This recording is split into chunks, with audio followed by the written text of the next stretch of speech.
మొదటగా అందసత్యం గారు మీతో ప్రారంభిస్తాం. అందసత్యం గారు, BRS party brand image, Telangana సాధన, తెలంగాణ అస్తిత్వం గురించి ఎంతో ఉద్యమాలు చేసినటువంటి పార్టీగా బీఆర్ఎస్ పార్టీకి బ్రాండ్ ఇమేజ్ ఉంది.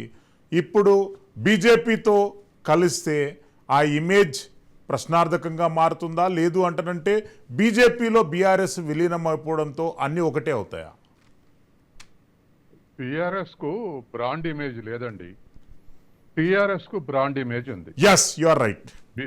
బీఆర్ఎస్ మారగానే దాని తెలంగాణ తోటి దాని పేగుబంధం తెగిపోయింది. ఎందుకంటే తెలంగాణ సెంటిమెంట్ తోటే టిఆర్ఎస్ పుట్టింది, తెలంగాణ సెంటిమెంట్ తోటే 2 సార్లు అధికారంలోకి వచ్చింది. బీఆర్ఎస్ మారటంతో ఆ బ్రాండ్ ఇమేజ్ పోయింది, ఆ పేగుబంధము పోయింది. ఇది మొదటి అంశం.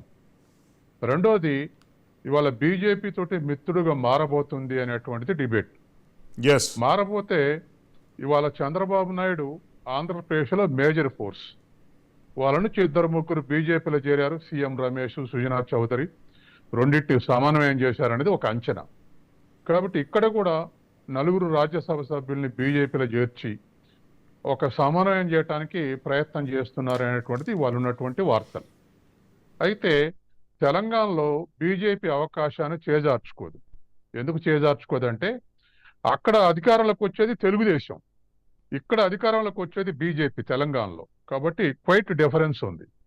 తర్వాత ఇక్కడ బీఆర్ఎస్ ఒకవేళ బీజేపీకి ఉపయోగపడి కేసుల నుంచి బయటపడటానికి ప్రయత్నం చేయటమే తప్ప బీఆర్ఎస్ కు అధికారం ఇచ్చి బీజేపీ సపోర్ట్ చేస్తున్నది ఒట్టిదే.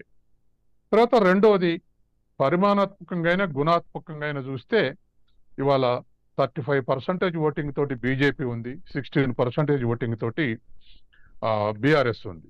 ఇది మొదటి అంశం. రెండవది, ఓడిపోయిన తర్వాత ఏమైనా మోరల్ స్ట్రగుల్స్ చేద్దామంటే ఒక కేసు బయటపడుతుంది.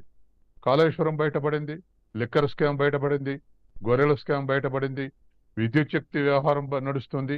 ఇట్లా ఒక్కోటి బయటకు వస్తుంటే ఆ మోరల్స్ కూడా రోజు కోల్పోతా ఉంది. దీంతో ఎమ్మెల్యేలు రోజుకొకరు జారుకుంటున్నారు. ఎందుకు జారుకుంటున్నారంటే భవిష్యత్ అనేది కాంగ్రెస్ వర్సెస్ బీజేపీ రాబోతుంది రాష్ట్రంలో స్ట్రగుల్. కాబట్టి ఏదో ఒక పార్టీలు ఉండాలి. సహజంగానే ఎక్కువ మంది కాంగ్రెస్ నుంచి బీఆర్ఎస్ లో చేరిన వాళ్ళే ఉన్నారు, టీడీపీ కాంగ్రెస్ నుంచి చేరిన వాళ్ళే. వాళ్ళందరూ మరి బ్యాక్ రావడానికి ఇష్టపడుతున్నారు. తర్వాత రెండవది, ఒక హర్డిలు బీజేపీలు చేరాలంటే రిజైన్ చేసి చేరాలి, వాళ్ళు ఒక అది పెట్టారు. కాబట్టి ఎలక్షన్ నాటికి ఏ పార్టీలో ఉంటారో తెలియదు, కానీ ఇప్పుడు సిట్టింగ్ ఎమ్మెల్యేలు రాజీనామా చేసి బీజేపీకి చేరేంత త్యాగానికి సిద్ధపడతారని నేను అనుకోదు. కాబట్టి సిట్టింగ్ ఎమ్మెల్యేలందరూ కాంగ్రెస్ లో చేరుతా ఉన్నారు. ఇప్పుడు కేవలం బీఆర్ఎస్ బీజేపీ తోటి క్లోజ్ అయితే, ఇదివరకే ప్రైమ్ మినిస్టర్ డిక్లేర్ చేశాడు, భవిష్యత్తులో కూడా కేసీఆర్ తోటి పొత్తుండదు, మేము రానివ్వమని. ఎందుకు రానివ్వమన్నారు? ఆల్టర్నేటివ్ గా మారటానికి రానివ్వమన్నారు. ఇవాళ ఆల్టర్నేటివ్ గా మారింది. కాబట్టి ఎంపీలు చేరుతానంటే చేర్చుకుంటారు, తర్వాత బీఆర్ఎస్ ఉపయోగపడుతున్నట్టే ఉపయోగించుకుంటారు. కానీ బీజేపీ మాత్రం బీఆర్ఎస్ కు ఉపయోగపడేది అప్హీల్ టాస్క్, అది సాధ్యమయ్యే పని కాదు.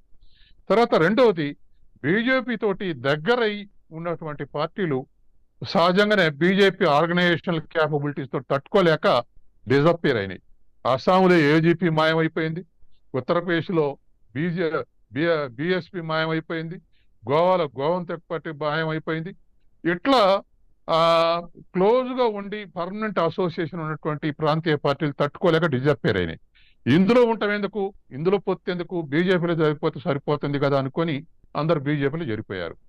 ఒకవేళ ప్రయత్నం అంటూ చేస్తే, బీజేపీ అంగీకరిస్తే, కర్ణాటకలో జేడీఎస్ కు వచ్చిన పాత్రే ఇక్కడ బీఆర్ఎస్ కు రావచ్చు. అంటే కాంగ్రెస్ మీద వెంజన్స్ తీర్చుకోవటానికి బీజేపీతో కలిసి లేదా పొత్తు పెట్టుకుని దానికి సరెండర్ అయ్యి కాంగ్రెస్ ను ఓడించడానికి వాళ్ళ 10%, 15% ఉపయోగించడానికి పనికొస్తుంది తప్ప ఇంకోట్లేదు. మరొక అంశం ఏంటంటే బీఆర్ఎస్ ఓటింగు అట్లనే స్థిరంగా ఉంటుంది అన్నటువంటి నమ్మకం లేదు. ఎందుకంటే దాంట్లో చేరినటువంటి ఓటర్లు అందరూ గతంలో ప్రతిపక్ష పార్టీలు ఉన్నటువంటి తెలుగుదేశం, లెఫ్ట్ పార్టీలు, తర్వాత కాంగ్రెస్, ఇతర ఓటర్లు ఉన్నారు. కాబట్టి బీజేపీ తోటి పొత్తు పెట్టుకోగానే అందులో శీర్షాగం ఓటర్లు డిమార్కేషన్ అయ్యే అవకాశం ఉంది. కాబట్టి ఇప్పుడే అసెంబ్లీలో ఎవరు గెలుస్తారా అని చెప్పడం అన్సైంటిఫిక్. కానీ ఇప్పుడున్నటువంటి పరిస్థితుల్లో బీజేపీ బీఆర్ఎస్ కు ఉపయోగపడదు, బీఆర్ఎస్ ని బీజేపీకి ఉపయోగించుకుంటుంది.